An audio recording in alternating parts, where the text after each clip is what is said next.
What is going on, everyone? Today we're going to be watching and reacting to the season 11 finale of American Horror Story. So we are finally here at the final episode of this season, which has so far been a pretty good season.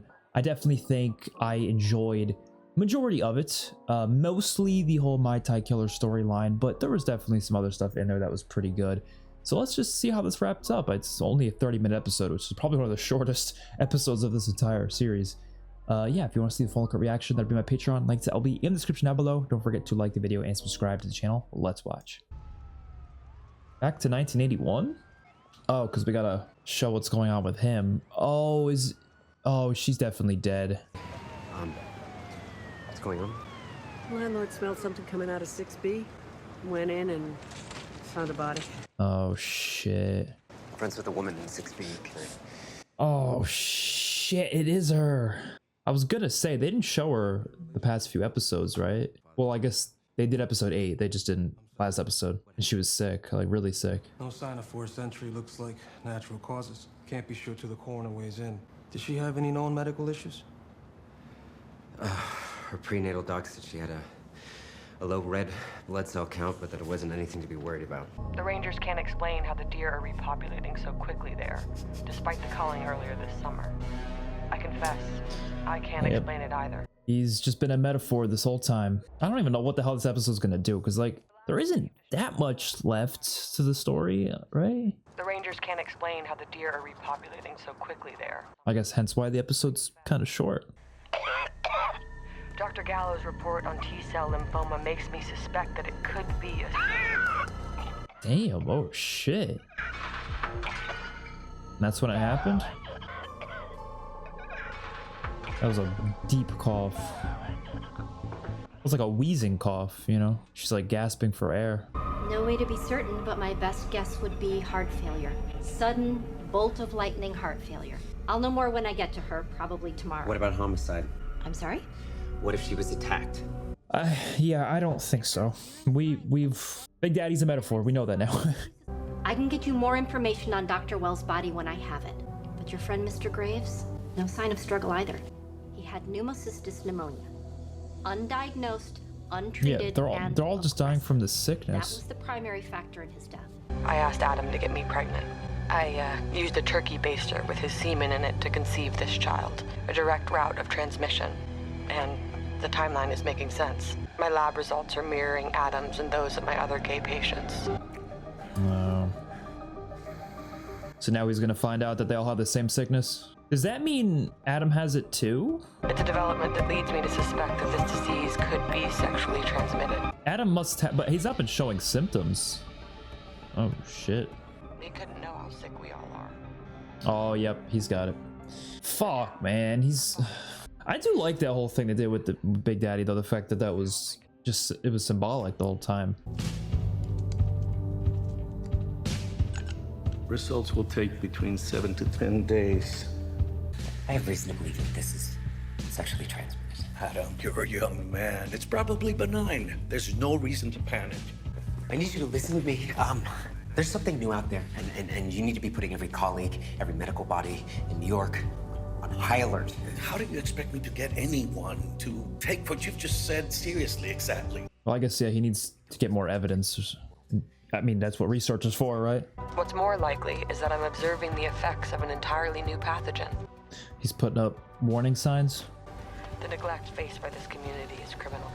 Surely others have noticed something by now. You know, those signs don't really give enough information, though. I feel like, you know what I mean? At least for what's going on. But it's better than nothing, for sure. I was hoping you could post these. Got some boxes of condoms in here, too. Boxes? Okay, that'll help. Yeah, there's something new going around. Something deadly. I'm just trying to keep as many people safe as I can. You are way too young to be thinking about how not to die. Don't forget how to live. That's actually really good advice. Obviously, staying safe is important, but can't lose sight of what it is to live. Yeah. Is there something in the paper related to it? I told you. I told you. I told you. What the fuck? I told you. Yeah, wasn't this lady saying something about like something bad coming earlier in the season? She was freaking out about that. Rare cancer seen in 41. I guess that's what that couple was looking at. I think that was a couple in the park. 1987. Okay, so just like the last episode, they're like showing us a pretty big time jump of probably they're going to show Adam again, right? Oh, Gino as well. Right after what happened with Patrick.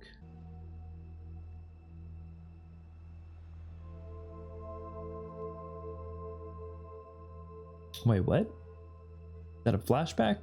Oh yeah, that was a fucking cool transition. A depressing one, but I like how they did that. Oh, is this his funeral? Mrs. Reed, Patrick would have. Is that his mom? Damn, she doesn't want to even talk to him. No, God damn it! This is supposed to be open! God damn it! What is... Why did you do this? Patrick. Gino. Oh. You disturb the service. Oh, that was all in his head. He wasn't... Okay. He's probably thinking that. He's probably pissed about it, but he's not. He wasn't. He didn't do that. Well, I mean, it's good to see that Adam is still there. Yeah, just like a lot of the seasons of this show, this really feels like an epilogue, which they love to make their finales epilogues in this series. What the fuck? Is there a Morse code? What sounds like Morse code. What the fuck? Damn.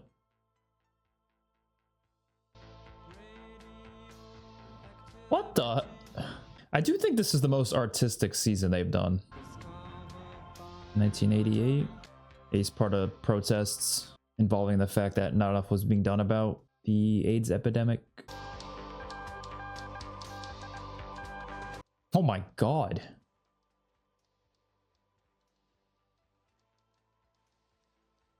I mean, more symbolism, but holy shit.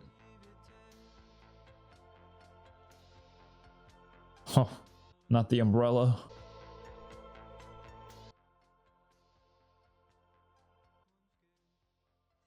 Oh shit. I mean, that's not what killed him though. Well, I guess actually technically indirectly. He didn't feel like, because that's the whole reason he was killing people in the first place is because no one was doing anything about a lot of people in the gay community dying. So I guess you could say indirectly. So I actually think the symbolism there makes sense. Even if Patrick was the one who directly killed him.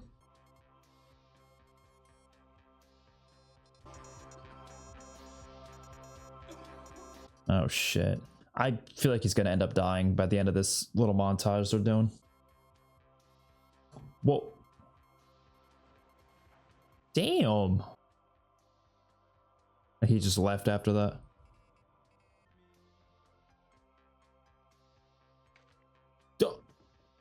God damn. Dude, he's always watching. It's the fear of, you know, of what's to come. Yeah, that is Morse code, right? It's part of the song, I think, but it's just tripped me out. Jesus. Is he gonna go into? They're in a very red room, all drinking green drinks. That's supposed to signal like medicine or like cure. Yeah, he's gonna die at the end of this. Yep. Damn. Is he at Gino's funeral? Yep. Damn, he's like the only character that didn't die. Well, there's a couple others, but majority of the characters in this season just died.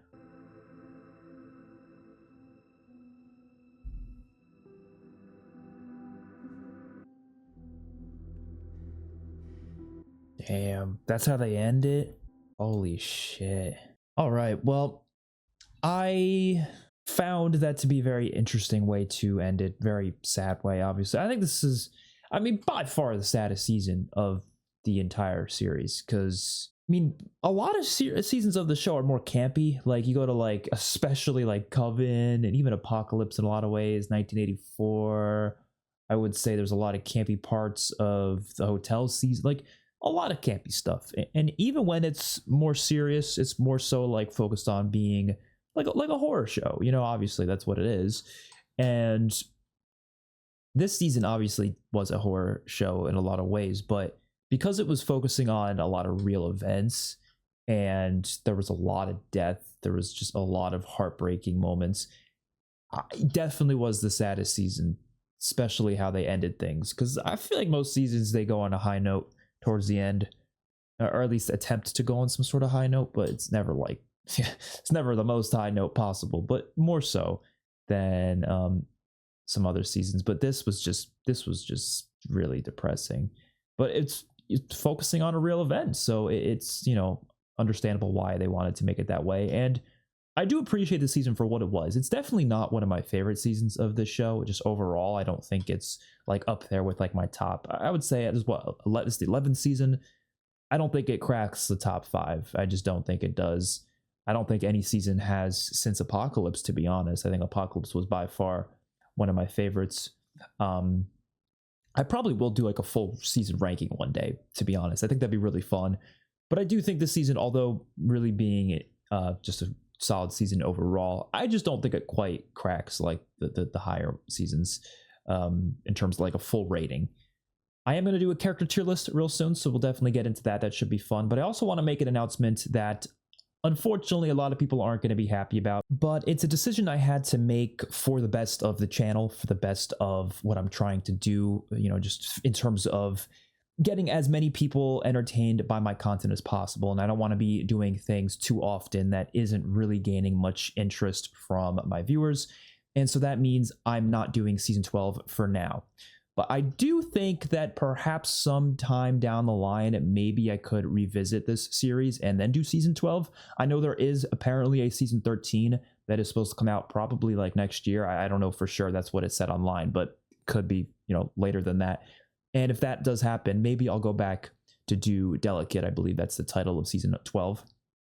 And I could react to that. But I made this decision based off a couple things. First of all, I did 2 polls, one on Patreon, one on YouTube. And both of them, the majority of people voted for the option that said they're not interested in watching me react to it, right? So that already told me that there's already a lot of people aren't interested. Even looking through the comments, by far season 12 was the season that most people were, if there's any season people were telling me to avoid, it was that one. And that doesn't mean I'm going to dislike the season myself. Obviously, I always have my own opinions, but there was a lot of people that just don't even have any sort of interest in it. A lot of people who haven't even seen that season. And, you know, even when it comes to viewership, I have noticed a sharp decline in viewership on YouTube when it comes to this series, as well as just overall engagement on Patreon with the comments and everything. So to me, and there's nothing against, you know, the people who are watching, and I'm very glad that people are sticking around with it. And those of you who aren't sticking around with it, that's fine too. Like, it's up to your personal choice, but that also means I have to make decisions based on that. And it wouldn't be smart of me to continue with season 12 right now. I really do think I'm in a place where I need to focus on videos that are going to perform a bit better. So I would like to try to start a new show and try to see what we can do with that. Just because, I mean, people were telling me, oh, it's only one season, it's not a big deal. Trust me, it's like 30 plus hours of work that wouldn't really, I would rather put that time into something that, again, is going to garner more interest from my audience. And like I said, I just don't think that season's going to do that for me right now. So it just doesn't make sense to continue it. But like I said, I'm always open to doing it maybe in the future, maybe before season 13 or something like that, just like right before it. That could be fun. But it also depends if that season has any interest to begin with. Like if season 13 comes out and it's terrible, then like I don't even know if it'll be worth doing that. I would love to watch it regardless someday, maybe just for fun. But I just, again, I don't see it as a smart decision. I know a lot of people are going to be upset by that, and that's totally fine if you are upset by that. But, you know, 11 seasons is pretty good. A lot of people were telling me to stop watching at season 8. So the fact that I continued from then on out, from that point, I think is already more than I feel like most people were probably even expecting. So I'm pretty happy with that. I mean, we've been watching the show for over a year and a half now. I mean, we started it in December of 2023, and we're now in May of 2025. So it is pretty insane that it took us this long to finish it, but I loved it all the way through. Most seasons I had a lot of fun with. Most episodes I had a lot of fun with. It's just an enjoy. It's like, I don't think it's like the best show in terms of like writing. Like, I do think there is a lot of writing flaws throughout this series. I think there's a lot of just downright bad like writing stuff, right? But it's always entertaining. Even the worst stuff, even the worst seasons, even the worst moments, even the worst episodes, they're still entertaining. And that to me is the most important thing when I'm watching something, to be honest. But it's not a show that I'm going to be putting up as like top, it's not my top 10 shows of all time. Top 25 probably, though. It's probably up there, but not necessarily like really, really high. But I do want to start a new series, so I will be doing polls for that really, really soon. But let's get into the character tier list for this season. That should be fun. So this is the only tier list I can find. It doesn't really have a lot of characters on it. They're even missing the Mai Tai killer, Whiteley. So I'm just gonna say right off the bat, Whiteley would probably go A tier. So just keep in mind, Whiteley's an A tier. But for some reason, I don't know, they just didn't include them. But let's just do the characters down here, because honestly, these are all like the main ones anyways. So there's not really much of a point to talk about a lot of the other characters. Starting off with Henry. Henry was pretty good.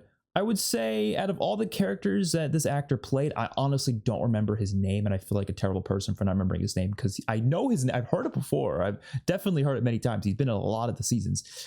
This was a decent sort of character for him to play. Very, very different than the average character that he's played. B tier sounds good to me, though. I liked what he was doing towards the later half of the season, but there's definitely more depth they could have given him, more like scenes. But from what they did show, I thought was pretty good overall. Denny O'Hare, that's his name, or Dennis O'Hare. I don't know. I'm pronouncing it like Denis Villeneuve, but I don't know. But yes, that's the actor's name. He's great. Then we have Barbara. I liked her. I'm gonna put her in A tier, to be honest. I feel like they could have given her a bit more, but I think her place in the story made sense as Patrick's ex-wife, and I just liked a lot of the scenes they gave her. I thought they were pretty good. Then we got Hannah. Honestly, B tier. I don't think she was nearly as good as some of the other characters that Billie Lourd has played, but I still enjoyed her nonetheless. I don't really have much to say about her, to be completely honest. Sam, I was just so happy to see Zachary Quinto come back. So for that alone, he's going in S tier. But he was definitely a very complex character. Like, I kept thinking he was this evil person, which he definitely has a villainous side to him, but he's not necessarily like full on evil. He wasn't like the main villain of the series, of the season, or anything like that. But he had a lot of moments that were clearly villainous, and I thought that was cool. And I especially loved episode 9, what they did with this character. I thought that was pretty cool. And Patrick's going to go right alongside him in S tier as well. A lot of depth to him, a lot of complexity. Episode 9 proved that. He had a lot of things that he felt guilty over. But the aspect of his character I found most interesting was the fact that out of a lot of the characters in the series, he was one that he kind of denied his sexuality in some cases. Not necessarily denied it, but he denied it in the sense that he didn't want to tell people. He didn't want people to know. And I like that back and forth between him and Gino, where Gino was like, you got to like tell people, you got to be proud of it. And Patrick didn't want to. And so when you get like the flashback in episode 9, where he was kissing that guy in the shower of the police precinct, and the other guy sees it happen and then kind of like pushes him away and like even injures him pretty bad when he does that. The moments like that give a lot of depth to his character, which I think made him more interesting than most of the characters here. Adam, I thought was okay. I mean, do I want to go A tier? I'll say A tier. I think he deserves to be in there. I wouldn't say he has a lot of depth necessarily. He's just kind of like the, I guess, more relatable character in terms of he's kind of just like the average guy who's just trying to help as much as he can for his community. And I think that was cool. Like, it's a cool character, but I don't think he has that, like, let's say, not as much depth going on there with his character. Gino, gonna go in S tier as well. Really liked his character. He was probably one of the better. I don't know the actor's name, but he was fantastic. I'm gonna find this actor's name right now. Joe Mantello. I don't think I've ever seen him in anything else before, but I liked him quite a bit. So he's definitely deserving of A tier. S tier. Fran is C tier. Honestly, I'm sorry. I just don't care about Fran. I don't. What did she have to do? I don't know. Theo was cool. I'll probably put him right above Adam. Yeah, I feel like they could have given him more. I liked him more in the first half of the season, to be honest. Episode 8, they gave him a lot more, but first half of the season, he was better. And then finally, we have Kathy, who was played by Patty Lupone. I got the cast list up here, so I'm gonna memorize these names of the actors and actresses. I like the moments where she was singing. I thought those were cool. I'll put her in B tier. I think her character definitely wasn't as important as some other ones, but I definitely still enjoyed her presence there because she's got a good voice for singing, so that works. But yeah, that's going to do it for the character tier list. Not a lot of characters to talk about here. Like I said, Mai Tai Killer Whiteley would be an A tier. They didn't include him for this tier list tier maker for some reason. But hopefully you guys enjoyed. Let me know your thoughts in the comment section down below. Don't forget to like the video and subscribe to the channel. Peace out, everyone.